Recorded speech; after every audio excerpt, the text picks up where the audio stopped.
Hello, everyone, and welcome to 100 Football Sports Talk Radio. I'm your host, Logan Landers, and today I'm doing a 2022 team preview for the Utah Utes. So if you enjoyed this video, please like, comment, share, and subscribe. We go live each and every single week on Facebook and YouTube. We have clips for our shows on Instagram at 100 Football, and of course, our podcast. You can check us out on Spotify, Apple Podcast, iTunes, iHeartRadio, Overcast, Stitcher, anywhere you listen to podcasts. Thanks to the Believe Podcast Network for all their hard work and determination for getting us out there, giving us another platform to spread our amazing football knowledge.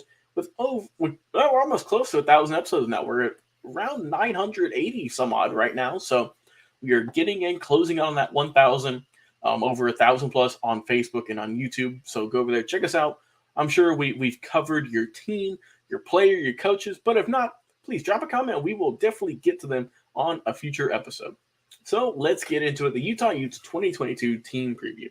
Well, back in 2021, right, they had a pretty solid season. Finished 12th overall in the rankings, 10-4 record, 8-1 in the Pac-12.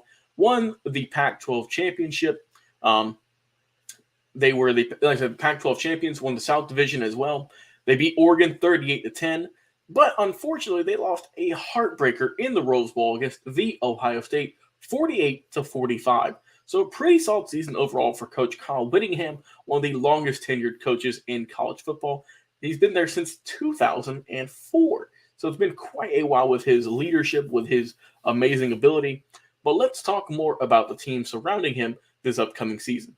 Now, you are going to lose Devin Lloyd, like I said, former first-round pick, went to the Jacksonville Jaguars, the linebacker. He is gone, along with a few other players. But looking at this team, let's start with the offense, right? You got to look at the quarterback with Cameron Rising. He lost the battle last year in training camp to Charlie Brewer, but like all good things, it comes back around. Rising got the job, finished the year with 2,493 yards, 20 touchdowns, and only 5 interceptions with a 68% completion percentage. Pretty solid all in all, hoping to repeat that this upcoming season. And he's got some help too. He's bringing back 5 of their top 6 pass catchers from 2021. You're coming back with Brant Keith, who had 50 catches for 611 yards, 6 scores. Dalton Kincaid, 36 catches, 510 yards, 8 scores. And both those guys were thinking about going to the draft, but they decided to come back for one more season to do it for Utah. But we're going to see what they can do. They lost Britton Covey. He is now gone. Devon Vele, he is now going to be probably the number one selection for this offense for the wide receiver one. It showed some good flashes last year. You have also guys like Jalen Dixon, Solomon Enos also going into the mix, figuring out what you're going to do there.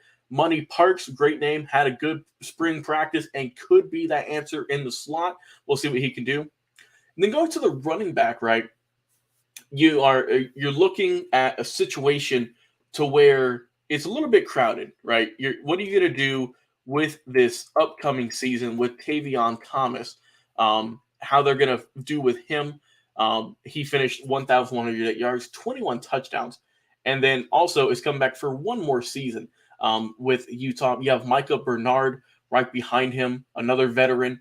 You have a freshman 4-star Jalen Glover is in line for the next man up mentality. Really good career at Florida in high school. Now he's going to try and figure out how he's going to do it at Utah.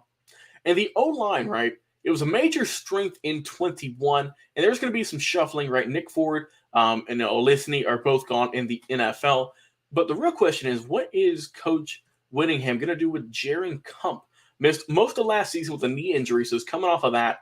And like I said, he could move around, go do some shifting in that O-line. It remains to be seen.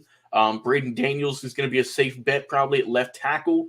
But we're still trying to figure out who is going to take over for Daniels at the right tackle position. You can maybe put Kump in there, but I'm not too sure, which means you got the center wide open for Paul Mail, who's started a handful of games for their last season. So they're going to have to do a little bit of shuffling around, but nothing too insane, I don't think, for the O-line. I wouldn't worry too much about that. As for the defense, we're going to flip it there. Like I mentioned, you lost Devin Lloyd. Also, you lost Nefi Sewell. Those two gentlemen are both gone at the linebacking core for 2022. In comes Colton Swan, the linebacking coach, has a good bit of options, but you have 3 guys who are standing out among the rest. Muhammad Dabati missed all the spring practice with a shoulder injury. He should be good to go for fall camp, getting ready to go. Karen Reed, a top commodity played in 10 games this past season, 21, 6 starts. Also, you have freshman Lander Barton. He has the chops, I think, to make that immediate impact, looking good off the bat.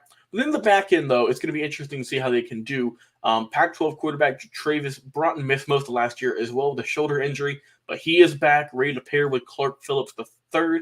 Along, we have a guy like Malone Matele. I think the depth on the outside is what brought Broughton and Phillips. That was an issue last year, but I think now we're heading into 2022. I think they'll be fine there. Like I mentioned, Cole Bishop last year, great safety at Utah, I think. He has potential to really kick things into high gear in 22. And then you have R.J. Herbert. He had some injuries, unfortunately, the last 2 seasons. He's ready to come back. So I think that debt is really going to help out for Utah. And also you have 2-time FCS All-American Clay Isabel, who's coming over from Illinois State, going to help for that safety position. So I think that this is really helping out the defense. Even though you lost some guys, you have a lot of depth in that position. I think for the D-line, Van Fillinger is going to be an anchor on one of those ends. You also have Stanford transfer Gabe Reed likely going to be at the other spot. And then you also have Junior Tafua, who emerged late in the year last year, earning Pac-12 Defensive Player of the Year honors. So looking good there. So let's look at the schedule for Utah, who they got this upcoming 2022 season. Kicking off the year with Florida, then they got Southern Utah, San Diego State, Arizona State, Oregon State, a lot of states here, UCLA, USC, Washington State, Arizona, Stanford, Oregon, and Colorado. So looking at this season, like I said, they did very well last year for themselves. They finished 12th. They won their Pac-12, almost got the Rose Bowl win, just all so close. But I expect them to pretty much be in the exact spot they were last year, vying again for a Pac-12 title. Because like I said, they've lost some guys, but they still have a good chunk of that team left. It remains for me to be seen how they're going to do in 2023 when we do that team preview, how well they're going to look then, losing even more gentlemen on their roster, both on offense and on defense. They got a little bit lucky this past year. Some guys decided to come back for the team. But I think overall Utah definitely going to be in that Pac-12 championship game. Once again, it would not surprise me one more time. But you never know. It could surprise me. They could fall off the wagon. They could be even better. They could be a top 5 team and not just top 10. We'll see. But please, if you're a Utah Utes fan, please leave a comment. Tell me how your team will do this upcoming season. Who's going to be your MVP? Who's someone to look out for? Did I miss somebody? We would love to hear it in the comments. Like I said, we go live each and every single week on Facebook and YouTube. We have clips for shows on Instagram at 100 Football. Check out our LinkedIn page also for brand new ways to check out our podcast. Spotify, Apple Podcast, iTunes, iHeartRadio, anywhere you can listen to podcasts, you can download our available episodes. Like I said, close to 1,000 each and every single day. We've got episodes coming out with 15 to 20 per week, pretty much. I mean, you're guaranteed at least one, probably more, 2 to 3 per day at this point. So please go over there, leave us a review. Be sure to turn on notifications so you never miss an episode of 100 Football. Like I said, I've been your host, Logan Landers. Have a great day, everyone, and we will talk to you again on